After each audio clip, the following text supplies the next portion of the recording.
السلام عليكم ورحمة الله وبركاته. دمان أخيارت شرفت كسر دوادا channelك أماي exchange. هدي فيديو هي فيديو وجهري كسر أماي exchange كسر جارة فيديو كان لايك صار سيدو كلنا وشر جري دمان أصحاب كريبتو كارنسيسكا قصيصة أما حساسة أرمها كريبتو كارنسيسكا سبسكرايب صار channel كان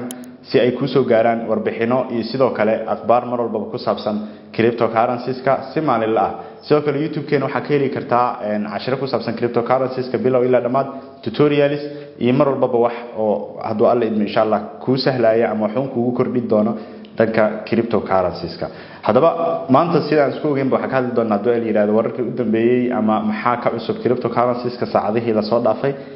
waxaan rajin doonaa haduu la yiraahdo in maxaa la yiraahdaa si qurux badan aan isku la fiirin doono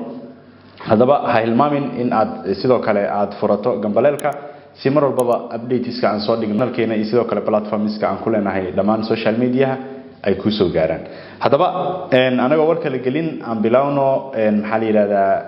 wararkii maanta aan kugu talagalay waxaan sheergareyn doonaa shaashada si aan isku la socono hadaba bitcoin oo ku dhex trade gareynaya ama lagu dhex trade gareynayo range aad u ciriiriya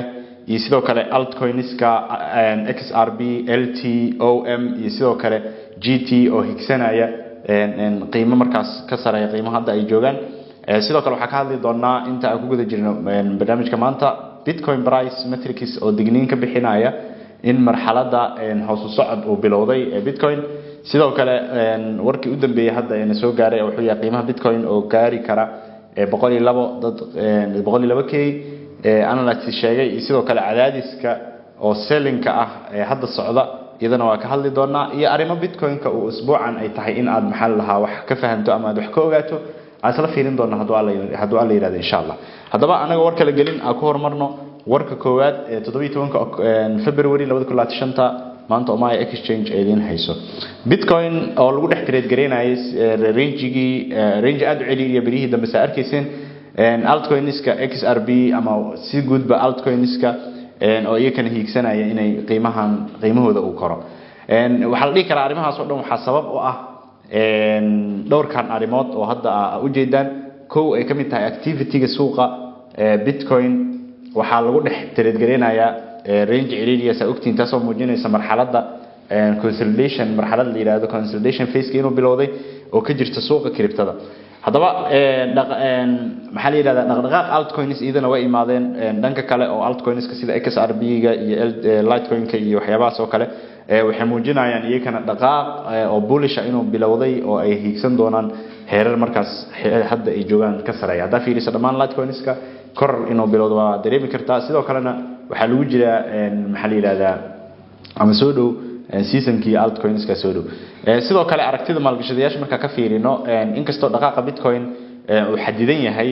sidoo kalena kororka degdega ah ee altcoinska qaarkood ay muujin karaan fursado soo baxaya maalgashadayaasha waxa lagu la talinayaa inay si dhow ula socdaan isbedbedelada uu suuqa sameeynayo sababo la xiriira maadaama risk uu ka jiro oo suuqa uu volatility badan uu leeyahay waqtiyadan hadda la joogo waxa ugu gudbi doonaa warkii labaad Omai exchange 17 February ay kugu tala gashay bitcoin price metrics oo digniin ka bixinaya in marxaladan hoos u socodka ah uu bilowday macnaha hadaba indicatorada rate-ka muujinaya hadda ka hadalno analysis-kii ama analysis-kii u dambeeyay wuxuu muujinaa in bitcoin price metrics-ka kuwooda waliba kii uu ah ama uu muhiimsan ay noqdeen casaan ama red ay noqdeen taas oo muujin karta in suuqa uu sameeynayo ama isku bedelay xaalad bearish ah isbedeladan marka waxay soo jiidanayaan in bitcoin ama in bitcoin laga yaabo inuu marxaladda ama inuu marxalad oo selleriska ay aad u bataan ama kordhaan oo cadaadis keen karto waxay dhahan short squeeze hadaba waxa lagu talinayaa marka maalgashadayaasha inay muujiyaan taxaddar isla markaana la imaadaan istaraatiijiyado risk management ah iyagoo markaas ka fiirsanaya isbedbedelada suurtagalka ah oo suuqa sameeynaya maadaama volatility-giisu uu badan yahay warkii u dambeeyay cryptada ku saabsan ama waxyaabihii ka soo kordhay waxay tahay oo waliba warka u dambeeyay oo hadda aan helay inta warka diyaarinay waxay tahay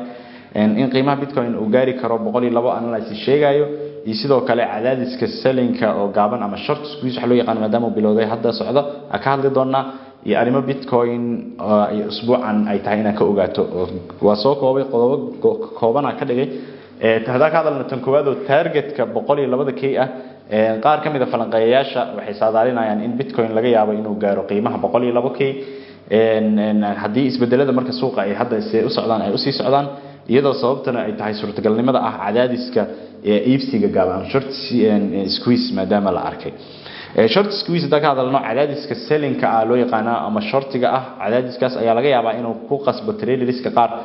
oo kuwada waliba u furan tahay short selling-ka ama waxa loo yaqaan short positionska ay u furan tahay in iska xiraan maadaama ay arkaan in cadaadis badan oo short uu jiro qof kasta take profit-kiisa inuu qaato laga yaabaa taas marka waxay keeni kartaa in qiimaha bitcoin inuu kor u qaado maadaama sellers badan ay markaas positionadooda ay xirtaan hadda ka hadalna marka technical ka iyo sidoo kale institutional maxaa la yiraahdaa dadka sameeya ama hay'adaha maaliyadeed ma hadda ka hadalna iyo technical analysis ahaan dareenka suuqa waxa markasta saameeya technical analysis ka taqaaniin xiisaha marka sii kordhaya hay'adaha maalgashiga hadda aan qaan dad badan oo maalgashiga sameeya oo hay'adaha sameeyo oo soo kordhaya oo sameynaya sidoo kale maxaa la yiraahdaa ficilo iyo arimo ku dhaqaaqay ama ha noqoto waxyaabo oo inay wax gataan ama iska iibiyaan ha noqotay maadaama la arkay iyo arimaha dhaqaalo si global ahaanba maxaa la yiraahdaa waxay saameyn ku yeeshaan jihada uu aadayo markastaba bitcoin-ka haddaba inkastoo calaamadahan bullish-ka ah soo baxay ay aad u bateen waxa lagu la talinayaa maalgashadayaasha inay si dhow markastaba u fiiriyaan taxadarna ay muujiyaan sabab la xiriira volatility badan oo suuqa leeyahay haddaba horumaradan ama developmentskan dhamaan waxay saameyn karaan suuqa lacagaha digitalka guud ahaan maadaama kalsoonida maalgashadayaasha ay isbedelayso oo saameyn ay ku yeelan karto guud ahaan isbedelada suuqa ama trendiyada markaas socdo